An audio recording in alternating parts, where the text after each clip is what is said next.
سلام به همه عزیزان، خوشحالم که برنامه‌مو می‌بینید. این دهمین قسمت از برنامه پاپکورن. بریم برای اولین فیلم این هفته. هست به نام ترینگل یا مثلث، محصول سال 2009. ژانر اون هم هست رازآلود، فانتزی و علمی تخیلی. ماجرای چند تا دوسته، 5-6 تا دوسته که برای آخر هفته میزنن به دل دریا. ولی تو دل دریا گیر یه طوفان به شدت عجیب غریب میفتن و سهمگین. بعد از اینکه این طوفان رو میگذرن یه کشیف مرموز میاد طرفشون و گیر ماجراهای به شدت دردناک و عجیب غریب میشن.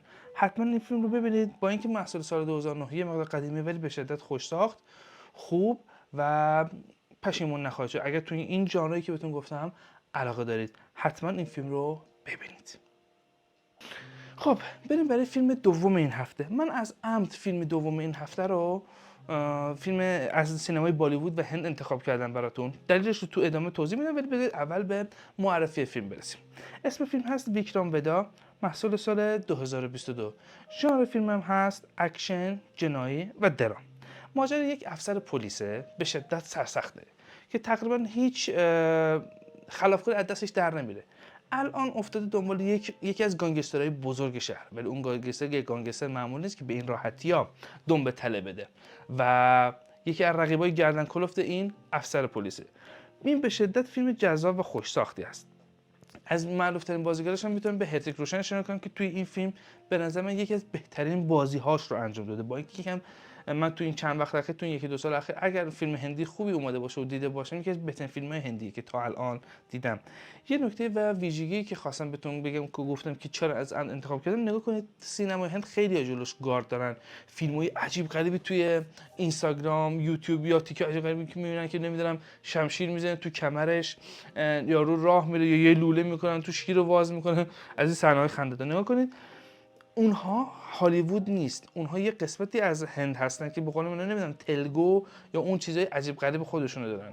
این فاکتور بگید از سینمای بالیوود، با اینکه میدونم سینمای هالیوود اکشن ها و تخیلات خودشون رو دارن، این هیچ بحثی نیست، اینا جزء فرهنگشونه، ولی این قسمت عجیب غریبی که تو اینستاگرام میبینید و بذاریدش کنار.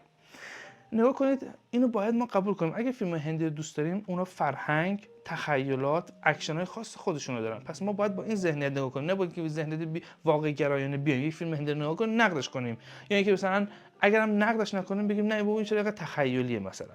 پس با این ذهن نگاه کنید. یکی از گزینه‌های دیگه‌ای که بابت این فیلم میخوام بگم، چون خیلی دوست داشتم و نکته مهمی بود دیدم دارم درباره این فیلم یکم بیشتر توضیح میدم. یه تک آهنگ داره توی این فیلم، تک تک اون حرکات رقص، رفت و آمد، به قول معروف حالا دکوپاژ صحنه یا همه اون کارا، نوع انتخاب حرکت دوربین، نوع انتخاب لنز به شدت جذاب و دیدنیه. یعنی من تو کمتر فیلم هندی تا الان دیده بودم. توصیه میکنم بهتون که این فیلم هندی رو به هیچ عنوان از دست ندید. خب بریم معرفی فیلم سوم. فیلم سوم رو از دنیای سینمای کلاسیک براتون انتخاب کردم. اسمش هست Love in the Afternoon. ژانر فیلم درام، جنایی و کمدی. محصول سال 1957. داستان یک مرد میان سال جذابه که عاشق دختر یک کارگاه میشه. اگه بخوام بیشتر از این یه مقدار براتون توضیح بدم، داستان فیلم لو میره و به قول من رو جذابیت دیگه‌ای نداره براتون ببینید. دنیای سینمای کلاسیک فیلم خوب داره، فیلم بدم داره، ولی بیشترین فیلمایی که من تا الان دیدم و دارم بهتون معرفی میکنم از دنیای سینمای کلاسیک، همشون به تنهایی یک شاهکارن. حتما ببینید و از وقتتون لذت ببرید. خب بریم برای معرفی فیلم چهارم این هفته. فیلم چهارم این هفته هست The Blast، محصول سال 2021. ژانر فیلم دلهره‌آور، رازآلود و درام است. ماجرای یک افسر پلیسه که توی قسمت خنثی‌سازی بمب کار میکنه، با بچه‌هاش توی یک ماشین توی یک گاراژ گیر میکنن. بیشتر از این دیگه بهتون توضیح نمیدم، به خاطر اینکه فیلم محصول کشور فرانسه است. به شدت جذاب دیدن. تا این لحظه‌ای که من یادم میاد دوبله نشده، ولی من با زبون اصلی دیدمش، جیگرم خون شد. خب زبون فرانسوی که قطعا نمیدونم، ولی به شدت فیلم خوش ساخت، خوب، و با اینکه یک کادر ثابت یا به قول من میگم یک کادر ثابت، یک لوکیشن ثابت داره، ولی از دیدن این فیلم پشیمون نمیشید. بازی به شدت خوب و خوش ساخت فیلم، یعنی با اینکه یک لوکیشن، بازم تکرار میکنم، یک لوکیشن ساده است، هیجان و موضوعاتی که وارد فیلم میشه باعث میشه که شما تا لحظه آخر نگاه کنید و از وقتی که میذارید پشیمون نشید. حتما فیلم رو ببینید. شبیه به این فیلم زیاد کپی شده و ساخته شده، حالا تو جاهای مختلف، تو سینمای کره، تو سینمای آمریکا، ولی فکر میکنم تا اونجایی که اطلاعی فنی و سینمایی من یا کمکم میکنه، این یکی از اولین فیلم‌ها توی این ژانر هست. خب بریم برای معرفی آخرین فیلم این هفته. اسمش هست نوینگ، محصول سال 2009. امکان داره خیلی‌ها دیده باشن، امکان داره ندیده باشن، یا حتی اگر اونایی هم که دیدن، اگر مدت زمان طولانی از اون فیلم گذشته و دیدنشون پس خاطرشون مونده، دوباره میتونن ببینن، چون یکی از فیلم‌های به شدت خوش ساخته و فکر میکنم حداقل از نظر من اون زمانی که نیکولاس کیج تو اوج بود، این یکی از اون فیلم‌هاست. ژانر فیلمم هست رازآلود، علمی تخیلی و اکشن.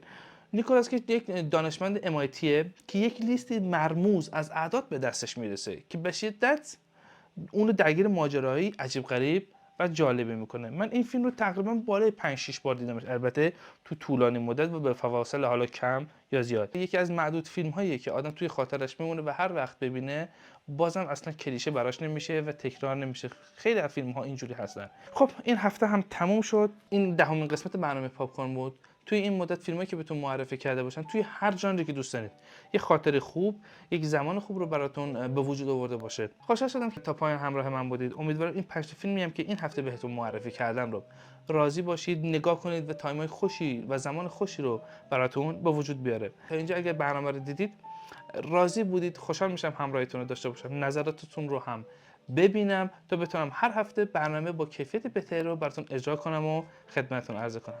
ممنونم. تا برنامه بعد.